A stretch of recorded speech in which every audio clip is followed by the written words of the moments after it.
everybody, I am Sarah, and this is Cassette Cult, Banger's heavy metal cassette show. What do I want for Christmas this 2020? Well, 2020 has been a rough year on everyone. I think artists have been disproportionately affected by the pandemic, not being able to play live or sell merch direct. So, if I want anything for Christmas, it's for you to buy physical or digital copies of all the albums that helped you get you through this dumpster fire of a year. So before I jump into the show, I actually wanted to give a personal update. And that personal update is that I got married to the love of my life. And we're actually going to relocate to Finland as COVID permits. Basically, that's going to not necessarily super hardcore impact my work with Banger. I'm going to be working as an international correspondent. But what it does mean for Cassette Cult is that I'm going to be kind of reconfiguring the show a little bit because I want to talk more about the international scene, about specific like pockets of the metal diaspora, similar to what we did with Overkill Global, which has been hands down like my favorite show to work on with Banger. So yeah, that's what you can expect. But for this last episode, we'll be talking about my favorite heavy metal albums of 2020. And in the spirit of the upcoming change, I'm going to be talking about albums released on all formats. Are you guys ready for a very excitable monologue about some killer death metal, black metal, doom metal, and traditional heavy metal?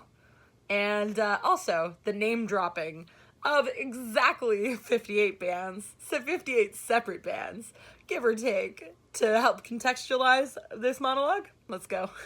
Now, before we dive in, I've actually got some honorable mentions because I have loved releases by Midnight Dice, by Hexenbrett, oh, great black metal band, and by Obscene, an amazing American death metal band, in addition to albums by Stygian Crown, Solicitor, Fair to Lance, Molasses, yeah, but I did not have enough time to talk about all of this. Now, for the actual countdown to begin, these are the top 20 heavy metal albums of 2020.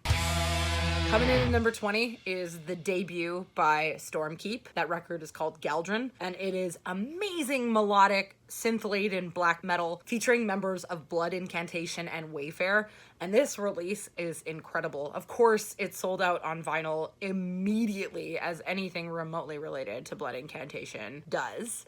But the reason why it did is because the music itself is killer. So this is the band I wanted to kick the show off with because they've really, you know, they haven't quite broken out as of yet, aside from the tons of underground sales, but it's only been a few weeks and this band completely sold out of their debut pressing. This is like absolutely intoxicating and just vicious black metal.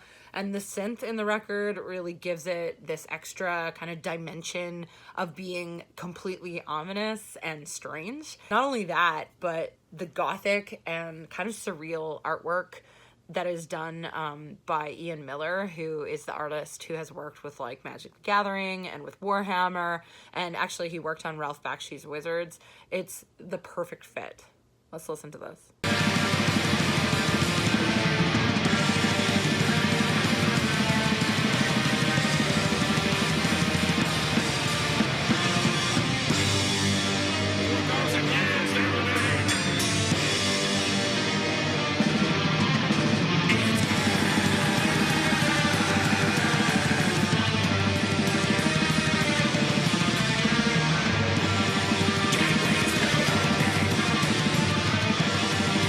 Holy crap, that one just sends shivers up my spine because it is so damn good. Speaking of damn good, number 19, it is Spell, Opulent Decay. I reviewed that one. It's Canadian proto-heavy metal, but I've reviewed it, so I'm not going to keep talking about it.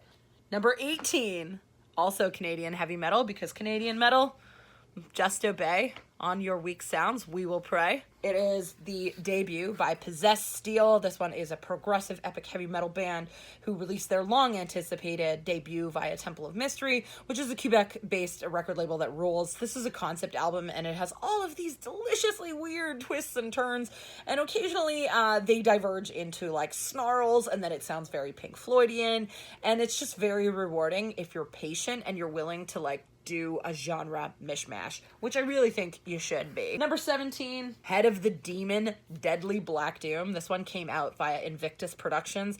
This one sounds like Celtic Frost meets Dream Death meets The Black, and this is the third album by this Swedish side project, and oof, it fucking kills. This band has not changed a single thing since their debut. Like, they are the Motorhead of Deadly Black Doom, and honestly, it totally suits their very hypnotic aesthetic. Like, oh, number 16. Oh, this one is super obscure, so I hope you'll bear with me. It is the debut by Black Sword Thunder Attack. This EP is called March of the Damned, and this is kind of a mysterious Greek entity. This album was released in March via No Remorse Records, and initially I picked it up on CD when my band almost got trapped in Greece. Then when it got pressed to vinyl, I ended up buying the vinyl as well because holy shit, is this release cool. But it sounds like Lordian Guard and Warlord. So there's weird, warbly, strange, traditional heavy metal, and it sounds exactly like it was plucked from the 80s. It is killer. Now, coming in at number 15, another album that I reviewed that is the undisputed kings of traditional heavy metal, who came back with their first full-length album in 29 years. Of course, this is Cirith Ungol with Forever Black. This is a comeback album that is on par with Angel Witch and Satan. Enough said. Coming in at number 14 is Drag Car at the Crossroads of Infinity, released by Nameless Grave Records. This one is currently out on cassette and CD and is coming out on vinyl in 2021. It is death metal, but it's got this really hefty infusion of bizarrely and uniquely Hellenic black metal. And if you have listened to Hellenic black metal, a lot of it has like these trad metal kind of integrations, but it's still under a black metal guise. So it sounds very unique and interesting. Number 13, we're going to talk about the French heavy metal band Meurtriz. This is a French punk speed trad metal outfit. They sing in French. They have this absolutely infectious energy, and it just can't be beat. You know, we don't have enough bands singing in their native tongue, and I feel like French is unique that way. Like, there is more French, particularly trad metal bands that are singing in their native tongue. So if you dig Meurtriz, you should also dig Cauchemar ADX. Coming in at number 12 is Ontario hard rock band Freeways, and their debut, True Bearings, came out earlier this year via Temple of Mystery. This album sounds like the album cover looks like. If the campers are rocking, don't come a knocking. It's just awesome dad rock. And as much as people get pissy about that phrase, personally, to me, it means the kind of rock and roll that you blast in your dad's garage while you're getting super drunk with him on like cheap beer, dancing, and you're just feeling silly and happy. It's like, Uriah Heep, Thin Lizzy, Budgie. This is music that just fucking makes you feel good. And in 2020, we need records that make us feel good. Now I'm going to take a sharp dive off into black metal, Olympia black metal, with Lamp of Murmur's album, Hair of Ecliptical Romanticism. This one is really intriguing. It's black metal that sounds like it was recorded in a wet basement on like a Fisher-Price boombox, but the writing is really epic and unusual, so like the merging is just very intriguing. And to me, this is very much in the spirit of like real black metal. Everything sounds evil and ugly and angry and underproduced and weird and satanic, and that is fucking perfect. Okay, so now it is time for the top 10 albums of 2020, in my not-so-humble opinion. Coming in at number 10 is Acerus, The Tertiary Rite. It's out now on Lux Inframundus Productions. If you already know Chicago's dizzying death metal titans, The Chasm, you should probably know what's going on with Acerus, because both of the bands feature guitarist Daniel Corchado, who is, just like stunningly talented. Daniel, I love you. You're great. You're a fucking amazing guitarist. And as the band suggests, I mean, this is in their self-descriptor, they play unorthodox, molten heavy metal. And I'm going to play a track for you now because I really can't think of a single other trad metal band that sounds this huge. So let's spin it because it is so damn good.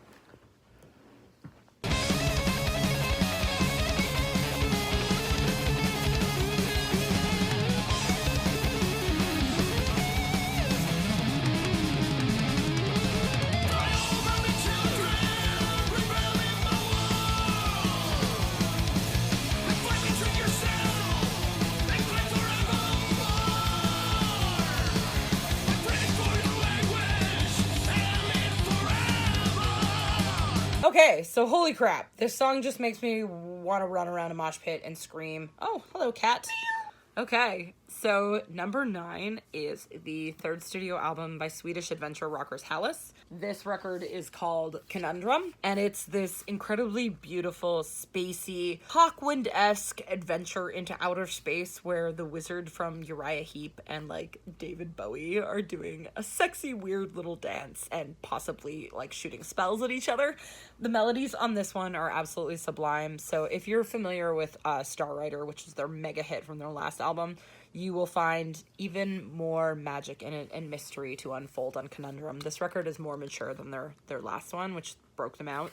Highly recommend it. Number 8, Canadian death doom band Atramentis and their debut album Stygian. This record is incredible. It features multiple members of Canadian death metal outfit The Cathilist, and this band plays death doom of the absolute highest order. This is the only death doom band that I have heard in years who's doing something unique with the genre. They are touching on the obvious markers that are put down by bands like Thergathon and Disembowelment, but they have better transitions and less filler or like noise-oriented sections, which I feel like both Thergathon and Disembowelment, they would lag a little bit, even in those like classic albums. And this record quickly sold out all over and is really good if you want to punish yourself on a particularly bad day or go for a long winter walk. Atramentis Stygian, just absolutely brilliant. I love this record. Coming in at number 7 is the third studio album by Witch Hazel. This is called Volume 3, Pentecost, and it's arguably their best. This band has a very pastoral, soothing, medieval style that is very much oriented towards like proto-metal and 70s rock, almost like, you know, Thin Lizzy, Uriah Heep, I mentioned them again, and Ashbury in a melting pot. They're really into God, which is kind of an unusual thing for heavy metal, but not that unusual if you really contextualize like Trouble and Black Sabbath. But they like God, and they write amazing melodies and choruses. Number 6 is an album I only own digitally, and it is by the extremely transgressive black metal band Feminazgul. The record is called No Dawn for Men, and it's by an American duo. It was released digitally very early this year and physically in the last couple of months. And Feminazgul plays a very unusual style of atmospheric black metal that is just kind of like resplendent with really unusual instrumentation. And when I say unusual instrumentation, you will hear piano, synth, accordion, drums, guitar, Danax, and theremin on their record. And I've loved that they've done a new take on a genre that is often very unimaginative and has a lot of like restrictive ideologies about like what can be black metal. Feminazgul is transgressive and they are fucking awesome. So can't wait until that vinyl arrives at my house. Top 5 records of 2020 according to me. And they're not ranked according to quality, but more for dramatic effect, because I'm not going to do long reviews of 3 of them, because I've actually already done a very long review of one of them, which is the second album by Eternal Champion, which I obviously love. Musically, I think it is really great. I don't love the awkward, weird, disembodied, unnecessary titties that you're all screaming about how much you love. And like, side note, all of you are talking about the titties more than the music, which is fucking stunning. You should talk about the music more because it's incredible. Eternal Champion kind of grew up on this record, and considering how good their debut was, that's a big statement. And furthermore, I mentioned the other 2 favorites that I had on the best video, and that was the Uenes Soimen Soita by Havakrunu, and then Dance to Noir by Lord Vigo. I think both of these records are masterpieces. Number 2, the debut full-length by the Swiss heavy metal band Megaton Sword. They are a band that sounds like a much more punk version of Eternal Champion, and they are definitely more simple. They write the most ridiculously simple lyrics, and their vocal hooks just like wrap around their album like fucking armor. And yeah, it's the title track on this song, on this album in particular, is really, really well done. So that means number 1, the second studio album by Swiss progressive dark hard rockers Duel. They came to me late in the year. A friend recommended them, and what I found was an infinitely catchy gothic, trad metal, progressive metal, occult rock album. And Duel is now on their second record. It's called Summerland. It's got huge choruses, huge riffs. It sounds like a merging of The Devil's Blood with Sisters of Mercy. and it's really dark, it's really psychedelic, and it features members of the Devil's Blood. Let's play this, because this is special, and I love it.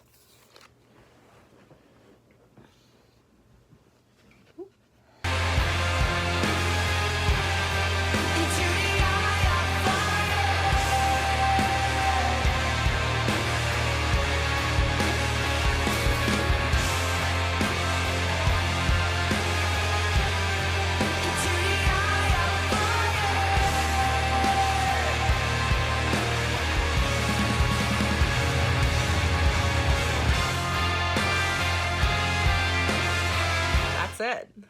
I went really, really, really fast, and I hope that I was able to just showcase some of the truly stunning diversity of like the underground heavy metal scene. This might have been an awful year, but the music was anything but. So yeah, I guess I'm signing off. This is the final episode of Cassette Cult.